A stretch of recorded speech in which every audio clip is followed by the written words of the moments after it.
Hello again, welcome back. Zakary Thaks here. Got some online vinyl finds for you today.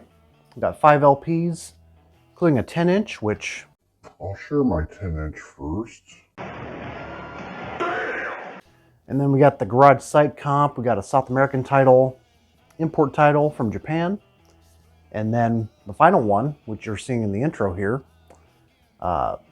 might surprise some of you that I picked up on. I'm even surprised myself that I picked up on this because it's not your typical from me. It's probably the stuff that I would have picked up, say about 10 years ago when I was into the whole loungy private press kind of bag. But I was really digging the sound sample when I found it. I don't even remember how I stumbled across it, but this was like 2-3 weeks ago now. And most of these finds probably go back to maybe mid-February, starting with the second one. And they kind of go in sort of timeline order. Hope you guys are doing well. I wish I could have recorded this last week, but I don't know, my body is just kind of not working with me with the whole changing of the seasons. Nebraska doesn't know whether it wants to be hot or cold within the same day. My allergies have been kicking in. Even with this whole septum surgery, you would think I'd be able to breathe better, but not during the transitioning of the seasons necessarily. It still really is peaking with the pollen in the air. The fires going out in West Nebraska, which luckily haven't affected my hometown, but the fire department there has been volunteering, going out west, helping out. But and just the drought that we're in, it's just something's really missing in the air. Just wasn't in the spirit of making a video last week due to all that. It just was not in the right headspace. And it kind of affected my live stream too, because I was even feeling lightheaded and all these other sort of things came about. I'm going to talk about one. I actually played this on the last live stream on Friday, in case you missed it.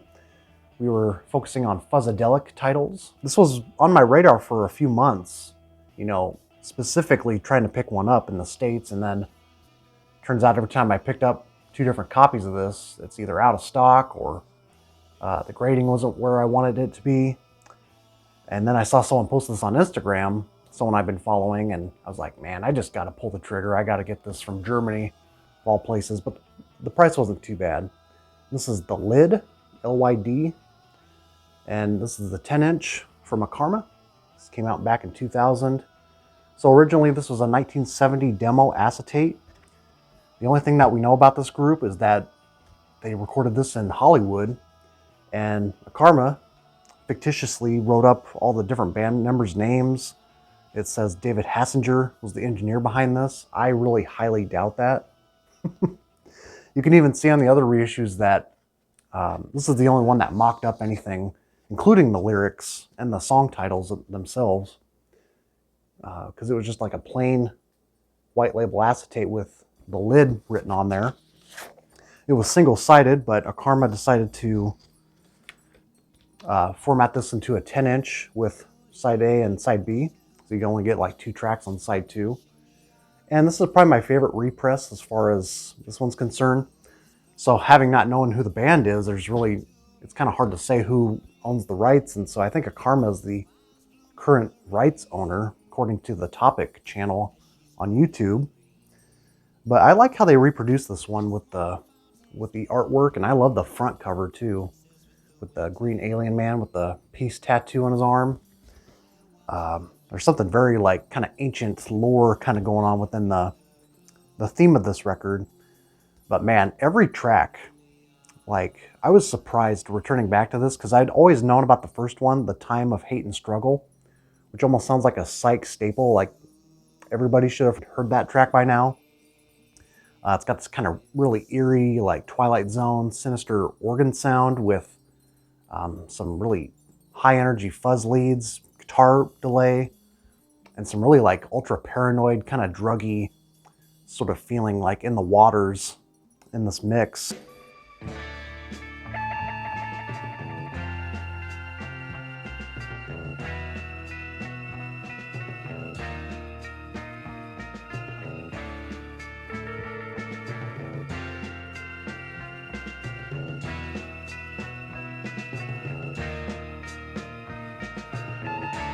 In the time of hate and struggle, when darkness fills the air, very lo-fi mix too. But all the tracks on side one, outside of that track, sound like they're from a different recording session too. With tracks like Need You, Stay High, Double Dare, which are all kind of in the same, they have a very familiar kind of same riff going on. But once you get to side two, they really let loose on Think It Over Twice, I'm Out of Sight. It's the longest track on here, 7 minutes. They just let loose. It's very amateurish, very sloppy, but that's my kind of rock music, man. It's very like just boneheaded, ultra druggy. It's like you can tell the bad drugs were sweeping in right into 1969, and then by the time, because I think this got recorded in 69, crossed over into 70, when they were passing this demo around, and these guys put the lid on it, man. You know, you had the Tate LaBianca murders, you had the Altamont incident going on with the bad drugs and the Hells Angels, the mess at Woodstock with the porta potties. Then you got this band just kind of like, okay, this is the last gasp of the 60s. It just doesn't sound anything like the Go Happy hippie style anymore. And, you know, stuff like Black Sabbath coming out, just light to darkness with this release. It just kind of showcases just how the scene just really changed within a few years. And then you end on a track called Crash Pad. It's like a 2-minute track, but this whole thing is really sludgy and just really in your face, crude, hard rock. But it's got that kind of heavy psych underbite with it, especially on that first track. I recommend the most, The Time of Hate and Struggle. It's the one to check out. Don't worry about too many of the faults with the represses, because all represses are sourced from that original demo disc. So it's going to ultimately have that crude recording sound already. But I like the way Karma presented this the most. I think, what's the other one? Fanny. And like maybe 2 other unofficials out there. So yeah, definitely check into this, see if it's available. I think it's limited, or at least you just never see it floating around anymore in the States. So I had to pick up on one in Germany. I think it was about $40 total with the shipping. Lid. Okay, and on this one, this is the one that goes back to mid-February. I think I picked this up because I was reminded by Near Wild Heaven, Michael. You know, I've always known about this group, and this is one of the very early examples of garage rock I ever got into. Never decided to pick it up until now. Spotted it on the cheap end, and this is Form the Habit by Zakary Thaks. This is a Beat Rocket issue from 2001. It's a subsidiary of Sundays, of course. It's got most of their tracks, I think. I think it's probably one of the better collections, better compilations of this group out there, telling their whole back history. I got several compilations of this group. Formed out of Corpus Christi, alongside the Liberty Bell, which one of the guys would later go on to. Was it the lead vocalist? I'm pretty sure. He would go on to the Liberty Bell, and he would write a lot more of the more trippy aspects of these garage bands, kind of brother bands at the time. I think they may have formed like a year after, in 67 with the Liberty Bell, and I have that compilation too, Thoughts and Visions, which is just as excellent. So my introduction to this band was, of course, Bad Girl, which was first released on J. Beck, the Jeff Beck label. And then later got picked up by Mercury, which I kind of forgot about. It was a white label promo. I don't know if there's a stock copy of that. It's on Mercury. But, of course, Bad Girl, great track. It's got a lot of high energy, that kind of early proto-punk feel to it, backed with I Need You. But maybe my favorite track of theirs, Face to Face. And it's got the instrumental version on here too. It's got that really sweet and soury acid guitar kind of style in there, and it's just very upbeat. Very much a garage staple, garage psych staple for me. And if you stick by me, then I'll show you how good love can be.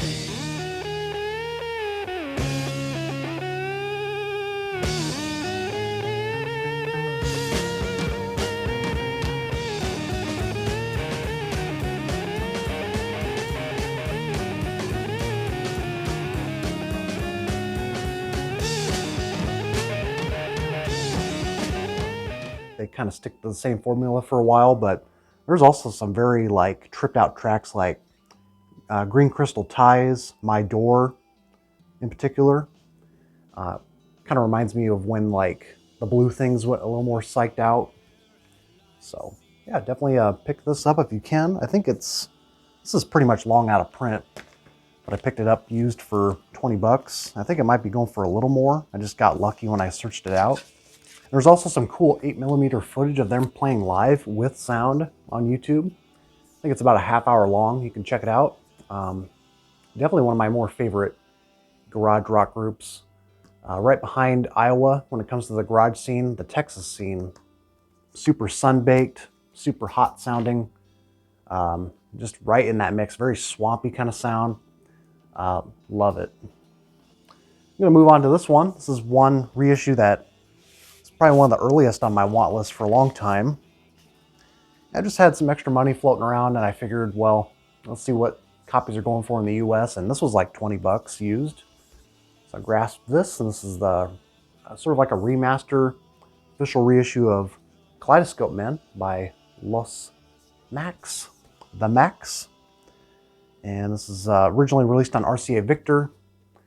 This is about their only biggest breakout title that people talk about. You know, like a lot of groups from South America, Latin America, a lot of their LPs were cover variations of songs that they would hear through the radio waves of like the British Invasion, American hits. And these guys were kind of doing that sort of thing too. I think they had like 2 or 3 albums prior to this.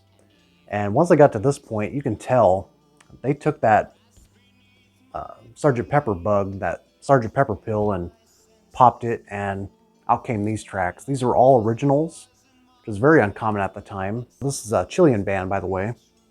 And you know, with the suppression, the politics in the room are definitely felt on here. The tension in the studio at some points. But there's some amazing tracks. Degrees. Let's see what the other one is. There's instrumental track El Evangelico de la Gente Sola. Yeah, I didn't do too well in Spanish class, so pardon me. And then the last track I remember, Nada Dulce Niña, which was a kind of more of like a Baroque pop track. It's got some kind of cool organ trinkets on there. Noodling About. There's not really one weak track on here. It's a lot more in the psych pop realm. They don't rock out too much. There might be some 12-string movements on here. I'm not really sure who is the arranger on here. I'm not seeing his name right away, but it says the tracks were arranged by the Max. But there was a young producer who was coming into the scene who was very important to like the Chilean scene, and he died like a year later. I tried looking up his cause of death, and I couldn't find much out there. But he's like super young. I think he's like 26, 27 when he passed. And yeah, he was responsible for taking the pop market down there and kind of elevating it with a lot of lush arrangements and you know, less cover versions of different bands. I forget what else he produced, but all the songs were arranged by D. MacGyver and Morales, and they did a lot of the tracks on here. Highly recommend you stream this. This is definitely a lot better than your typical South American release. And this is the reissue to pick up on. I think this came out maybe a few years ago now. It's sort of what the original labels look like. Nicely remastered. Sounds pretty quiet. Chicago buddy, psychedelic guy. He's got an original copy of this. Jelly. Now this, I'm happy with the represses anymore. With some of these rarities. And brings us to this one. This is an import title that I've been, of course, also scouting out for a long time. Almost pulled the trigger on one, like a 75 press. It's got that different Duram variation, but this looks like an original. This is a later 70s press of the Cheerful Insanity of Giles, and Fripp. Duram label. And of course, you don't know, this is a Japanese press. But of course, this is a precursor debut of King Crimson. This came out in '68. I think it was recorded maybe for a couple years, 67 to 68. Japanese liners and lyric sheet. Got the English translation on there though. Yeah, there was an evening where I was just sort of scouring eBay one day and came across this. I think I was looking at a copy of Los Dug Dugs, Smog. I know Vinyl Piper's been streaming a lot of Mexican psych lately, and almost thinking about picking up on a 70s repress of that. I'm still looking for Smog, well, and their first one, but the same seller had this one listed for 20 bucks US, and I was like, I never see it for that. Hope it's in the condition he listed as, and yeah, it does play back pretty well. I got to get a new sleeve for this. I'm almost embarrassed to show it on camera, but yeah, this is a later Japanese press, I think 76 or 79, and you can tell by seeing this here on the label. I think that's the indicator. It's a Japanese press. Jazz rack. Sounds really good. Great pressing, made in Japan. I don't have very many Japan pressings, but for 20 bucks, I couldn't say no to this. So yeah, the Cheerful Insanity, the Giles brothers and Robert Fripp, who has a very funny smug on his face there. So musically, yeah, where does this all take us? It's got two different themes on side 1 and 2, the saga of Rodney Toady and Just George. So there's little intermittent moments where they're having dialogue and it's sort of humorous in like a Monty Python kind of skit way, which I don't really care for too much. And I guess on later pressings that have been repressed nowadays, they've erased those, which is good.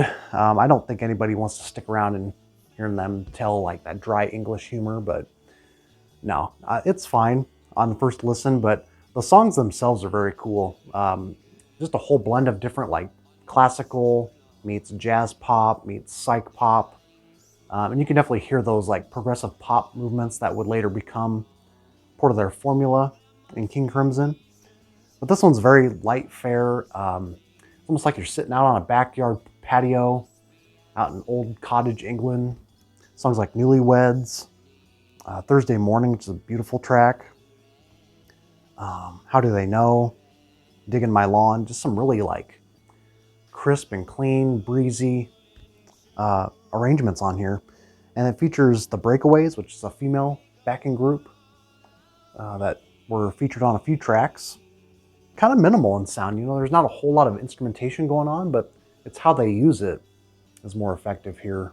The subtleties you really pick up on. And of course, Giles on drums, he's really got that rhythm locked in. He's got that really just very narrowed in, snappy snare drum, and the whole drum kit just sounds really professionally hooked up, and a lot like the Court of the Crimson King. He's got that same sort of approach to the drums, and just really excellent. So don't expect a whole lot of rocking moments on here. This is coming from a very like sort of old English, kind of reminds me of the Aura album that came out in '69 that we talked about not too long ago. So the Cheerful Insanity of Giles, and Fripp.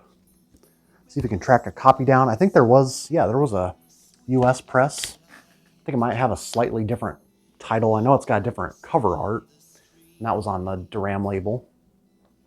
That all leads us to our last one here. This is one I actually only spun once, and it was kind of in the background, so I got to give this a more proper listen. I picked this up maybe last week on Discogs. It was really cheap, like $5-10 bucks around there in total.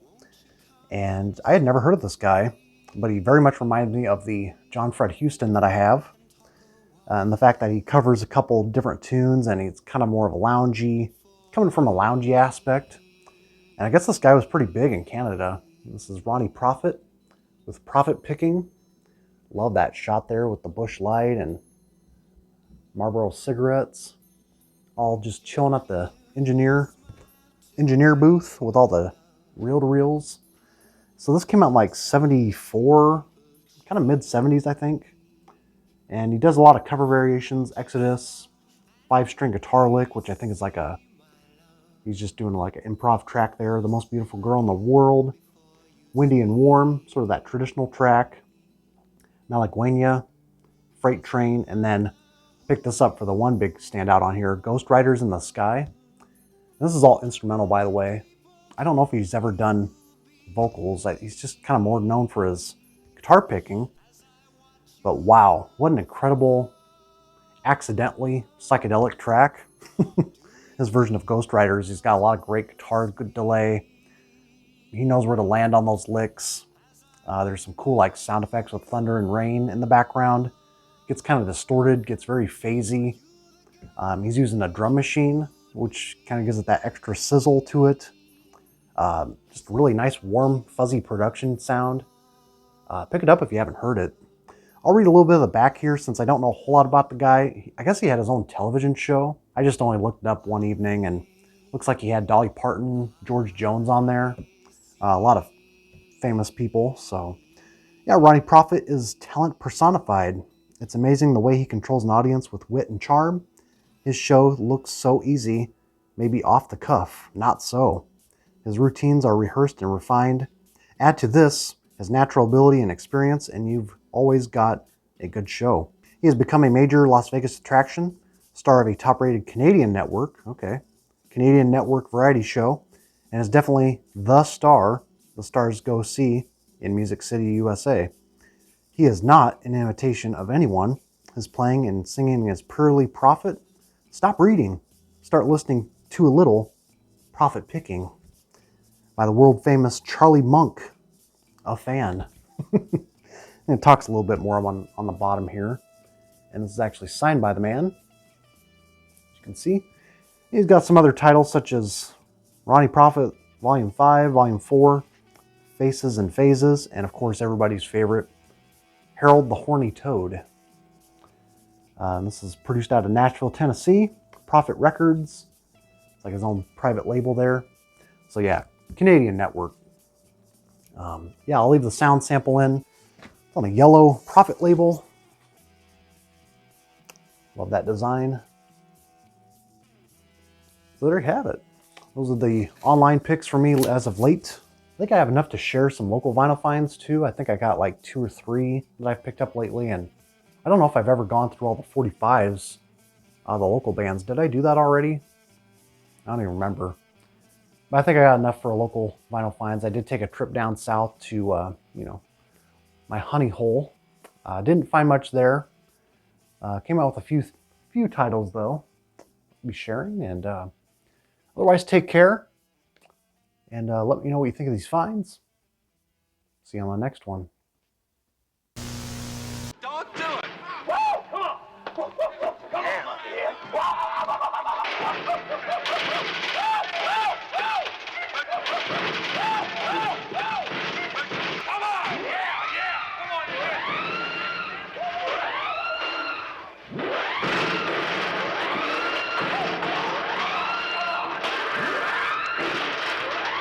You guys look like a bunch of fat-ass fairies out there trying to play ball.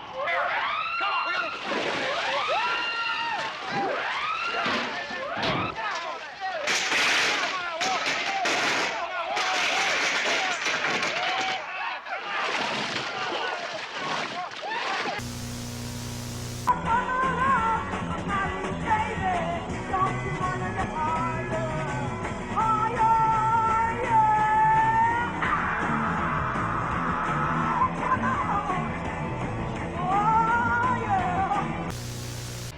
Try to run, try to hide, break on through to the other side.